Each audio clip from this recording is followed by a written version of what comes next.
Hi friends, ನಮಸ್ತೆ ಎಲ್ಲರಿಗೂ. ಇವತ್ತಿನ ಒಂದು ತರಗತಿಗೆ ತಮಗೆಲ್ಲರಿಗೂ ಸ್ವಾಗತ ಸುಸ್ವಾಗತ. ಇದು ಶ್ರೀ ಗುರು ಸ್ಟಡಿ ಚಾನಲ್ ಆಗಿರುತ್ತದೆ. ಇದರಲ್ಲಿ ನಾನು ಸೋಷಿಯಲ್ ಸೈನ್ಸ್ ಅನ್ನುವಂಥ 6ನೇ ತರಗತಿಯ ಪಾಠವಾದ ನಮ್ಮ ಹೆಮ್ಮೆಯ ರಾಜ್ಯ ಕರ್ನಾಟಕ ಎಂಬ ಪಾಠದ ಬಗ್ಗೆ ನಾವೆಲ್ಲರೂ ತಿಳಿದುಕೊಳ್ಳೋಣ. ಚಾನಲನ್ನು ತಾವೆಲ್ಲರೂ ಸಬ್ಸ್ಕ್ರೈಬ್ ಮಾಡ್ಕೊಳ್ಳಿ, ಶೇರ್ ಮಾಡಿ ಮತ್ತು ಲೈಕ್ ಮಾಡಿ. ತಮಗೇನು ಇಷ್ಟವಾದಲ್ಲಿ ಕಮೆಂಟನ್ನು ಮಾಡ್ತಾ ಬನ್ನಿ. ಇವತ್ತಿನ ಒಂದು ಪಾಠವನ್ನು ಪ್ರಾರಂಭ ಮಾಡೋಣ. ಮತ್ತೊಮ್ಮೆ ತಮಗೆಲ್ಲರಿಗೆ ಸ್ವಾಗತವನ್ನು ಕೋರ್ತಾ ಇವತ್ತಿನ ಒಂದು ಪಾಠವನ್ನು ನಾನು ಶುರು ಮಾಡ್ತಾ ಇದ್ದೀನಿ. ಕರ್ನಾಟಕದಲ್ಲಿ ಆಡಳಿತ ವಿಭಾಗಗಳು ನೀವೆಲ್ಲರೂ ಓದಿರಿ ಈಗ ಮತ್ತು ತಿಳ್ಕೊಂಡೂ ಅದಿರಿ. ಆದರೆ ಇನ್ನೊಂದು ಸಲ ನಾವು ಇದನ್ನು ಮಾಡ್ಕೊತ ಹೋದ್ರೆ ಅದು ಏನಂದ್ರೆ ಲೆಸನ್ ವೈಸ್ ತಿಳ್ಕೊತ ಹೋದ್ರೆ ಭಾಳ ಅನುಕೂಲ ಆಗ್ತೈತಿ. ನೋಡ್ರಿ,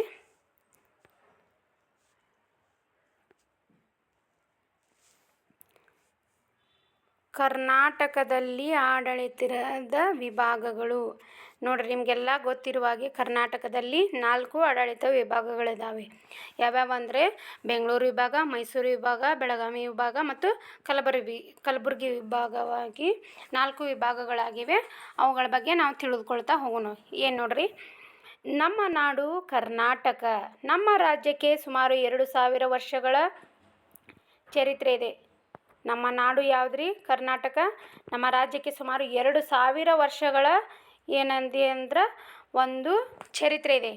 ನಮ್ಮ ವಿಶ್ವದೊಳಗನ ನಮ್ಮ ಕರ್ನಾಟಕ ರಾಜ್ಯ ಒಂದು ಸ್ವರ್ಗ ಇದ್ದಂತೆ ಅಂತ. ಒಂದು ಸ್ವರ್ಗಕ್ಕಿಂತ ಹೆಚ್ಚಿನ ಒಂದು ಎಲ್ಲ ರೀತಿಯಿಂದ ಒಂದು ಅನುಕೂಲಗಳನ್ನು ಹೊಂದಿದಂಥ ನಮ್ಮ ರಾಜ್ಯ. ಅದರಲ್ಲಿರುವಂಥ ಆ ರಾಜ್ಯದಲ್ಲಿ ವಾಸಿಸುವಂಥ ನಾವೆಲ್ಲರೂ ಕೂಡ ಪ್ರತಿಯೊಬ್ಬರು ಹೆಮ್ಮೆಯನ್ನು ಪಡಬೇಕು. ಹಾಗೆ ನಾವು ಪೂಜಿಸಬೇಕು, ಗೌರವಿಸಬೇಕು ಮತ್ತು ಪ್ರೀತಿಸಬೇಕು. ಇದು ವಿಶ್ವದಲ್ಲಿರುವಂಥ ಸ್ವರ್ಗ ಅಂಥೇಳಿ ನಾ GK ಕ್ವಶನ್ ಒಳಗೆ ನೋಡೀನಿ. ನಮ್ಮ ರಾಜ್ಯದ ಅನೇಕ ಭಾಗಗಳಲ್ಲಿ ಪ್ರಾಚೀನ ಶಿಲಾಯುಗದ ಕೇಂದ್ರಗಳಿವೆ. ನೋಡ್ರಿ, ನಮ್ಮ ರಾಜ್ಯದ ಅನೇಕ ಭಾಗಗಳಲ್ಲಿ ಪ್ರಾಚೀನ ಶಿಲಾಯುಗದ ಕೇಂದ್ರಗಳಿವೆ. ನೋಡ್ರಿ, ನಮಗೆಲ್ಲ ಗೊತ್ತೈತಿ. ಯಾಕಂದ್ರೆ ಹಲ್ಮಿಡಿ ಶಾಸನ, ಆಮ್ಯಾಗ ಇನ್ನೂ ಅನೇಕ ಶಾಸನಗಳು ಏನದ ನಮ್ಮ ಕರ್ನಾಟಕ ರಾಜ್ಯದೊಳಗೆ ಸಿಕ್ಕವಲ್ಲ. ಹಾಗಾಗಿ ಪ್ರಾಚೀನ ಶಿಲಾಯುಗದ ಕೇಂದ್ರಗಳಿವೆ. ಚರಿತ್ರೆಕಾರರು ಅಂತಹ ಸ್ಥಳಗಳನ್ನು ರಾಜ್ಯದ ಬೇರೆ ಬೇರೆ ಭಾಗಗಳಲ್ಲಿ ಗುರುತಿಸಿದ್ದಾರೆ. ನೋಡ್ರಿ, ನಮ್ಮ ರಾಜ್ಯದಲ್ಲಿರುವಂಥ ಏನು ಚರಿತ್ರೆಕಾರರು ಅದಾರಲ್ಲ, ನಮ್ಮ ರಾಜ್ಯದಲ್ಲಿರುವಂಥ ಬೇರೆ ಬೇರೆ ಶಿಲಾಯುಗದ ಕೇಂದ್ರಗಳನ್ನು ಗುರುತಿಸಿದ್ದಾರೆ. ಈ ಅಧ್ಯಾಯದಲ್ಲಿ ನಮ್ಮ ರಾಜ್ಯದ 4 ವಿಭಾಗಗಳ ಬಗ್ಗೆ ಮತ್ತು ಅವುಗಳ ವಿಶೇಷತೆಗಳ ಬಗ್ಗೆ ತಿಳಿದುಕೊಳ್ಳೋಣ. ಈ ಒಂದು ಅಧ್ಯಾಯದೊಳಗೆ ನಾವು ಏನು ತಿಳ್ಕೊತೀವಿ ಅಂದ್ರೆ 4 ಏನೇನು ವಿಭಾಗಗಳು ಅದಾವಲ್ಲ ಆ ವಿಭಾಗಗಳ ಬಗ್ಗೆ ಮತ್ತು ಅವುಗಳಲ್ಲಿರುವಂಥ ವಿಶೇಷತೆಗಳ ಬಗ್ಗೆ ತಿಳಿದುಕೊಳ್ಳೋಣ.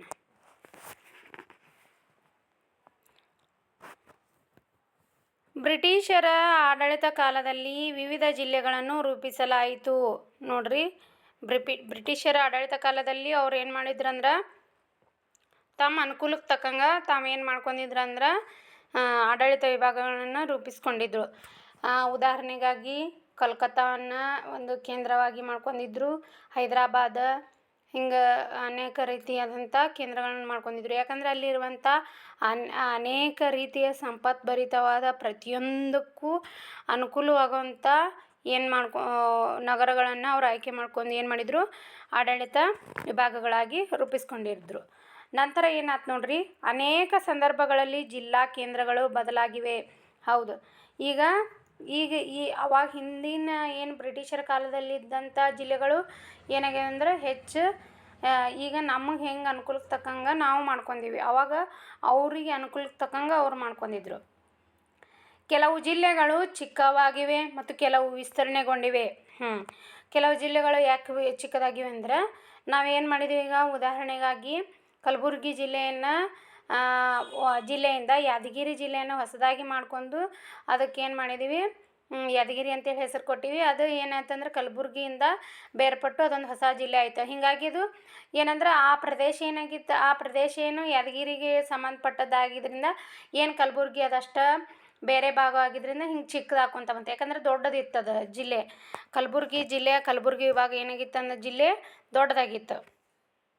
ಹಂಗೆ ಇನ್ನೂ ಅನೇಕ ಜಿಲ್ಲೆಗಳು ಏನಾಗ್ಯಾವಂದ್ರೆ ಚಿಕ್ಕದಾಗಿವೆ ಮತ್ತು ಕೆಲವೊಂದು ಜಿಲ್ಲೆಗಳು ವಿಸ್ತಾರವಾಗಿವೆ. ನೋಡ್ರಿ ನಮ್ಮ ಕರ್ನಾಟಕ ರಾಜ್ಯ ಹೆಂಗೈತಿ ನಿಮಗೆಲ್ಲರಿಗೂ ಗೊತ್ತಿದೆ. ಕಂದಾಯ ವಿಭಾಗಗಳು ಇವೆ ನೋಡ್ರಿ: ಕಲಬುರ್ಗಿ ವಿಭಾಗ, ಬೆಳಗಾವಿ ವಿಭಾಗ, ಬೆಂಗಳೂರು ವಿಭಾಗ, ಮೈಸೂರು ವಿಭಾಗ.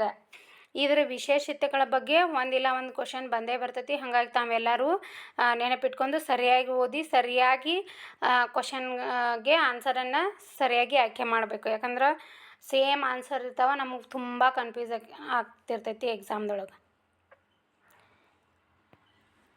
ಬೀದರ್, ಕಲಬುರ್ಗಿ,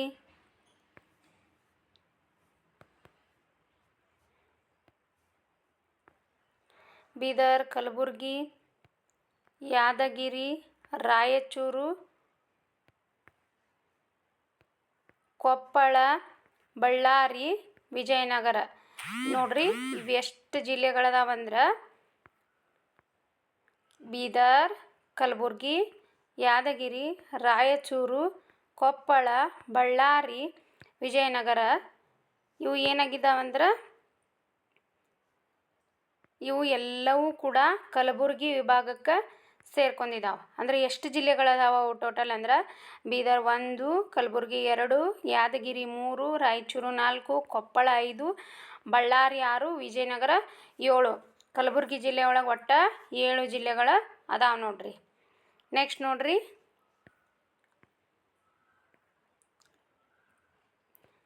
ವಿಜಯಪುರ, ಬಾಗಲಕೋಟೆ, ಬೆಳಗಾವಿ, ಧಾರವಾಡ, ಗದಗ, ಉತ್ತರ ಕನ್ನಡ, ಹಾವೇರಿ.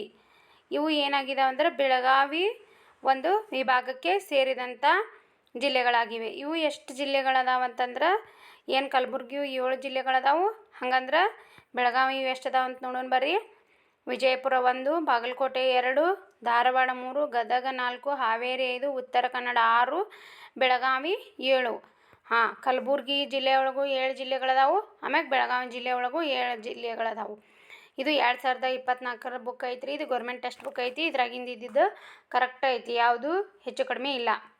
ನೀವು ಮತ್ತೆ ಕನ್ಫ್ಯೂಸ್ ಮಾಡ್ಕೊಂಡು ಇದನ್ನು ಮಾಡಬೇಡಿ. ಯಾಕಂದ್ರೆ ಹಳೆ ಬುಕ್ದೊಳಗೆ ಹೆಚ್ಚು ಒಂದು ಸ್ವಲ್ಪ ವಿಷಯ ಏನಾಗೈತೆ ಅಂದರೆ 2024 ಚೇಂಜಸ್ ಆಗ್ಯಾವ. ಶಿವಮೊಗ್ಗ, ದಾವಣಗೆರೆ, ಚಿತ್ರದುರ್ಗ, ಚಿಕ್ಕಬಳ್ಳಾಪುರ, ತುಮಕೂರು, ಬೆಂಗಳೂರು ಗ್ರಾಮಾಂತರ ಮತ್ತು ಬೆಂಗಳೂರು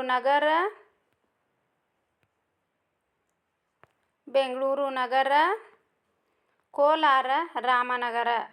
ಇವು ನೋಡ್ರಿ ಎಷ್ಟು ಜಿಲ್ಲೆಗಳದಾವ: ಶಿವಮೊಗ್ಗ, ದಾವಣಗೆರೆ, ಚಿತ್ರದುರ್ಗ, ಚಿಕ್ಕಬಳ್ಳಾಪುರ.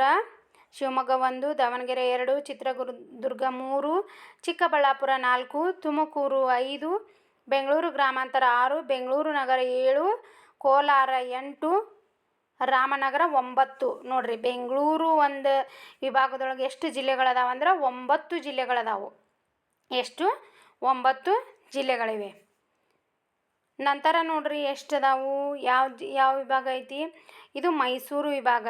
ಈ ಮೈಸೂರು ವಿಭಾಗದೊಳಗೆ ಎಷ್ಟು ಜಿಲ್ಲೆ ಅದಾವ ಅಂತ ಹೇಳಿ ನೋಡೋಣ ಬರ್ರಿ.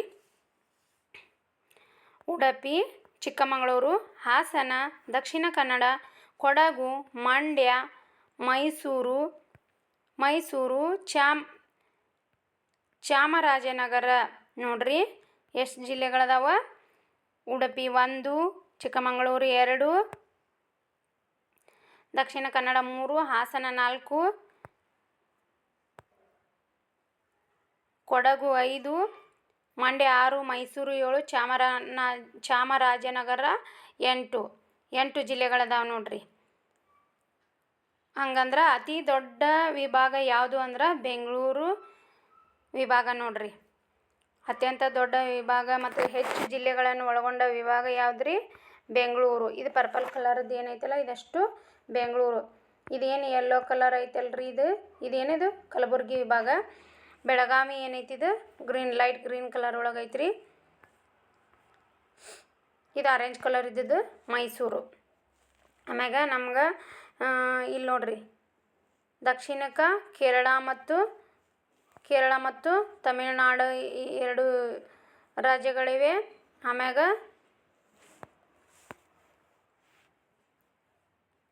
ಇಲ್ಲಿ ಪೂರ್ವಕ್ಕೆ ಆಂಧ್ರ ಪ್ರದೇಶ ಐತಿ, ಪಶ್ಚಿಮಕ್ಕೆ ಗೋವಾ ಐತಿ, ಆಮ್ಯಾಗ ಉತ್ತರಕ್ಕೆ ನೋಡ್ರಿ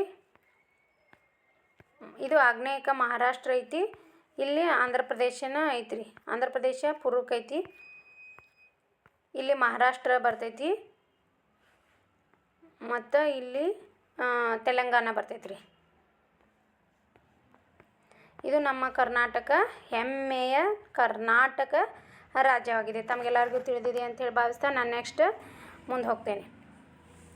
ಉದಾಹರಣೆಗೆ, ಇಂದು ಯಾವುದನ್ನು ವಿಜಯಪುರ ಎಂದು ಕರೆಯುತ್ತಿದ್ದೇವೆಯೋ ಅದರ ಜಿಲ್ಲಾ ಕೇಂದ್ರ ಕಲಾದಗಿಯಾಗಿತ್ತು. ನೋಡ್ರಿ, ನಮ್ಗೆ ಕ್ವಶನ್ ಆದರೂ ಆಗ್ಬೋದು. ಏನಂತ, ವಿಜಯಪುರದ ಮೊದಲ ಜಿಲ್ಲಾ ಕೇಂದ್ರ ಯಾವುದಾಗಿತ್ತು ಅಂದ್ರೆ ಕಲಾದಗಿ. ಮತ್ತೆ ಅದನ್ನು ವಿಜಯಪುರಕ್ಕೆ ಬದಲಾಯಿಸಲಾಯಿತು. ಮತ್ತು ಅದನ್ನು ಏನು ಮಾಡಿದ್ರು ಅಂದ್ರೆ ವಿಜಯಪುರ ಅಂತ ಹೇಳೇನ ಮಾಡಿದರು. ಸ್ವತಂತ್ರ ಅನಂತರ ಹೊಸ ಜಿಲ್ಲೆಗಳನ್ನು ರಚಿಸಲಾಗಿದೆ. ತಮಗೆಲ್ಲರಿಗೂ ಗೊತ್ತೈತಿ, ಕೆಲವೊಂದು ಹೊಸ ಜಿಲ್ಲೆಗಳನ್ನು ರಚಿಸ್ಕೊಂಡೀವಿ. ದೊಡ್ಡ ಜಿಲ್ಲೆಗಳನ್ನು ವಿಭಜಿಸಿ 2 ಜಿಲ್ಲೆಗಳನ್ನಾಗಿ ಮಾಡಲಾಗಿದೆ.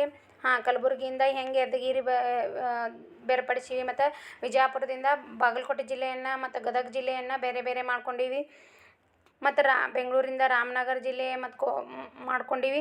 ಕೋಲಾರ ಜಿಲ್ಲೆಯಿಂದ ಚಿಕ್ಕಬಳ್ಳಾಪುರ ಜಿಲ್ಲೆಗಳನ್ನು ವಿಭಜನೆ ಮಾಡ್ಕೊಂಡೀವಿ. ಹಂಗೆ ನೋಡ್ರಿ, ನಮ್ಮ ರಾಜ್ಯದಲ್ಲಿ ಆಡಳಿತದ ಅನುಕೂಲಕ್ಕೆ 4 ಕಂದಾಯ ವಿಭಾಗಗಳನ್ನು ರೂಪಿಸಲಾಗಿದೆ. ನೋಡ್ರಿ, ನಮ್ಮ ಆಡಳಿತದ ಅನುಕೂಲಕ್ಕಾಗಿ, ಯಾವ ಅನುಕೂಲಕ್ಕಾಗಿ? ಆಡಳಿತದ ಅನುಕೂಲಕ್ಕಾಗಿ 4 ಕಂದಾಯದ ವಿಭಾಗಗಳನ್ನಾಗಿ ರೂಪಿಸಲಾಗಿದೆ. ಅವುಗಳು ಹೀಗಿವೆ ನೋಡ್ರಿ. ಬೆಂಗಳೂರು ವಿಭಾಗ 9 ಜಿಲ್ಲೆಗಳು, ತಾವೆಲ್ಲರೂ ನೋಡಿದ್ದೀವಿ ನಾವೀಗ ಸರಿಯಾಗಿ, ಆಮ್ಯಾಗ ಓದ್ಕೊಂಡು ಬಂದ್ವಿ. ಆಮ್ಯಾಗ ಮೈಸೂರು ವಿಭಾಗ 8 ಜಿಲ್ಲೆಗಳು, ಮೈಸೂರು ವಿಭಾಗದೊಳಗೆ 8 ಜಿಲ್ಲೆಗಳದಾವ್ರಿ. ಬೆಳಗಾವಿ ವಿಭಾಗದೊಳಗೆ 7 ಜಿಲ್ಲೆಗಳದಾವು, ಮತ್ತು ಕಲಬುರಗಿ ವಿಭಾಗದೊಳಗೆ 7 ಜಿಲ್ಲೆಗಳದಾವು. ನಾವೆಲ್ಲ ನೋಡ್ಕೊಂಡೀವಲ್ರಿ. ಹಂಗೆ ಒಟ್ಟು 31 ಜಿಲ್ಲೆಗಳಿವೆ. ಒಟ್ಟು ಎಷ್ಟು ಜಿಲ್ಲೆಗಳಿವೆ? 31 ಜಿಲ್ಲೆಗಳಿವೆ. ಪ್ರತಿ ಜಿಲ್ಲೆಗೆ ಒಬ್ಬರು ಜಿಲ್ಲಾಧಿಕಾರಿಗಳಿರುತ್ತಾರೆ. ಅವರಿಗೆ ಡೆಪ್ಯೂಟಿ ಕಮಿಷನರ್ ಅಂತೀವಿ. ಪ್ರತಿ ಜಿಲ್ಲೆಗಳಿಗೆ ಒಬ್ಬರು ಜಿಲ್ಲಾಧಿಕಾರಿ ಏನು ನಿರ್ವಹಣೆ ಮಾಡ್ತಿರ್ತಾರಲ್ರಿ ಆಡಳಿತವನ್ನು, ಅವರಿಗೆ ಡೆಪ್ಯೂಟಿ ಕಮಿಷನರ್ ಅಂತೇಳಿ ಕರಿತೀವಿ. ಅದೇ ರೀತಿಯಲ್ಲಿ ವಿಭಾಗಕ್ಕೆ ವಿಭಾಗೀಯ ಅಧಿಕಾರಿ ಇರುತ್ತಾರೆ. ಅವರಿಗೆ ಡಿವಿಷನಲ್ ಕಮಿಷನರ್ ಅಂತೀವಿ. ವಿಭಾಗಕ್ಕೆ ಏನು ಬೆಂಗಳೂರು ವಿಭಾಗ, ಮೈಸೂರು ವಿಭಾಗ, ಆಮ್ಯಾಗ ಕಲಬುರಗಿ ವಿಭಾಗ, ಮೈಸೂರು ವಿಭಾಗ, ಬೆಳಗಾವಿ ವಿಭಾಗ ಅಂಥೇಳಿ ಏನು ಕರಿತೀವಲ್ರಿ ನಾವು, ಈ ಒಂದು ವಿಭಾಗಕ್ಕೆ ವಿಭಾಗೀಯ ಅಧಿಕಾರಿ ಇರುತ್ತಾರೆ. ಅವರಿಗೆ ಡಿವಿಷನಲ್ ಕಮಿಷನರ್ ಅಂತೀವಿ. ಡೆಪ್ಯೂಟಿ ಕಮಿಷನರ್ ಅಂದ್ರೆ ಜಿಲ್ಲಾಧಿಕಾರಿ. ಒಂದೊಂದು ಜಿಲ್ಲೆದು ಏನಾಗಿರ್ತೈತಿ, ಅವರು ಎಲ್ಲ ಒಂದು ಆಡಳಿತವನ್ನು ನಿರ್ವಹಣೆ ಮಾಡ್ತಿರ್ತಾರೆ. ಮತ್ತು ವಿಭಾಗದ ಅಧಿಕಾರಿಯನ್ನು ವಿಭಾಗೀಯ ಏನು ಒಂದು ಎಲ್ಲ ಪ್ರತಿಯೊಂದು ಆಡಳಿತವನ್ನು ನೋಡ್ಕೊತಿರ್ತಾರೆ, ಅವರಿಗೆ ಡಿವಿಷನಲ್ ಕಮಿಷನರ್ ಅಂತೇಳಿ ಕರೀತಾರೆ. ಏನಂತ ಕರೀತಾರೆ? Divisional commissioner. ಈ ಭಾಗದಲ್ಲಿ 4 ವಿಭಾಗಗಳಿರುವ ಜಿಲ್ಲೆಗಳು, ಅವುಗಳ ವಿಶಿಷ್ಟತೆಗಳು: ಪ್ರಾಕೃತಿಕ ಸಂಪನ್ಮೂಲ, ಕೃಷಿ, ಉದ್ದಿಮೆ, ನದಿಗಳು, ಬೆಳೆಗಳು, ಅರಣ್ಯಗಳು, ವಾಯುಗುಣ, ಕಲೆ, ಸಾಹಿತ್ಯ, ಜಾನಪದ, ಕ್ರೀಡೆ, ಉತ್ಸವಗಳು ಮುಂತಾದ ಸಂಗತಿಗಳ ಬಗ್ಗೆ ತಿಳಿದುಕೊಳ್ಳೋಣ. ಅಂದ್ರೆ ಈ ಏನೇನು 4 ವಿಭಾಗಗಳದಾವಲ್ಲ, ಆ ವಿಭಾಗಗಳಿರುವಂಥ ಜಿಲ್ಲೆಗಳ ಯಾವ್ಯಾವ ಏನೇನು ವಿಶೇಷತೆ ಐತಿ ಆ ಜಿಲ್ಲೆ ಬಗ್ಗೆ ನಾವು ತಿಳ್ಕೊಳ್ತಾ ಹೋಗೋಣ. ಈಗ ನೋಡ್ರಿ, ಫಸ್ಟ್ ಒನ್ ಬೆಂಗಳೂರು ವಿಭಾಗ. ಯಾವುದ್ರಿ? ಫಸ್ಟ್ ಒನ್ ಬೆಂಗಳೂರು ವಿಭಾಗ. ನಮ್ಮ ರಾಜ್ಯದ ರಾಜಧಾನಿ ಬೆಂಗಳೂರು. ನಮ್ಮ ರಾಜ್ಯದ ರಾಜಧಾನಿ ಯಾವುದ್ರಿ? ಬೆಂಗಳೂರು. ಇದು ಒಂದು ಆಡಳಿತದ ಕಂದಾಯ ವಿಭಾಗವಾಗಿದೆ. ಇದು ಒಂದು ಆಡಳಿತದ ಕಂದಾಯ ವಿಭಾಗವಾಗಿದೆ. ನೋಡಿವಲ್ರಿ ನಾವು ಏನು 9 ಜಿಲ್ಲೆಗಳನ್ನು ಒಳಗೊಂಡು ಇಲ್ಲೇ ಐತೆ ನೋಡ್ರಿ. ಈ ವಿಭಾಗದಲ್ಲಿ 9 ಜಿಲ್ಲೆಗಳಿವೆ. ಅವುಗಳ ಹೆಸರುಗಳು ಹೀಗಿವೆ ನೋಡ್ರಿ: ಬೆಂಗಳೂರು ನಗರ, ಬೆಂಗಳೂರು ಗ್ರಾಮೀಣ, ಕೋಲಾರ, ಚಿಕ್ಕಬಳ್ಳಾಪುರ, ರಾಮನಗರ, ತುಮಕೂರು, ಚಿತ್ರದುರ್ಗ, ದಾವಣಗೆರೆ, ಶಿವಮೊಗ್ಗ, ಏನ್ರಿ ಇವು ನಾವು ಹಿಂದೆ ನೋಡಿವಲ್ರಿ ಭೂಪಟದಾಗ ನೋಡಿವಲ್ಲ ಅದೇ ಥರ ನೋಡ್ರಿ ಯಾವ್ಯಾವ ಜಿಲ್ಲೆಗಳದಾವ ಬೆಂಗಳೂರು ವಿಭಾಗದೊಳಗೆ ಬೆಂಗಳೂರು ನಗರ, ಬೆಂಗಳೂರು ಗ್ರಾಮೀಣ, ಕೋಲಾರ, ಚಿಕ್ಕಬಳ್ಳಾಪುರ, ರಾಮನಗರ, ತುಮಕೂರು, ಚಿತ್ರದುರ್ಗ, ದಾವಣಗೆರೆ ಮತ್ತು ಶಿವಮೊಗ್ಗ ಇವೇನದಾವಂದ್ರೆ 9 ಜಿಲ್ಲೆಗಳು ನಮ್ಮ ಬೆಂಗಳೂರು ವಿಭಾಗದೊಳಗದಾವ. ಬೆಂಗಳೂರು ಏನಾಗೈತಿ ನಮ್ಮ ಕರ್ನಾಟಕದ ರಾಜ್ಯದ ರಾಜಧಾನಿಯಾಗಿದೆ. ನಿಮ್ಗೆಲ್ಲರಿಗೂ ಗೊತ್ತೈತಿ. ನಮ್ಮ ರಾಜ್ಯದ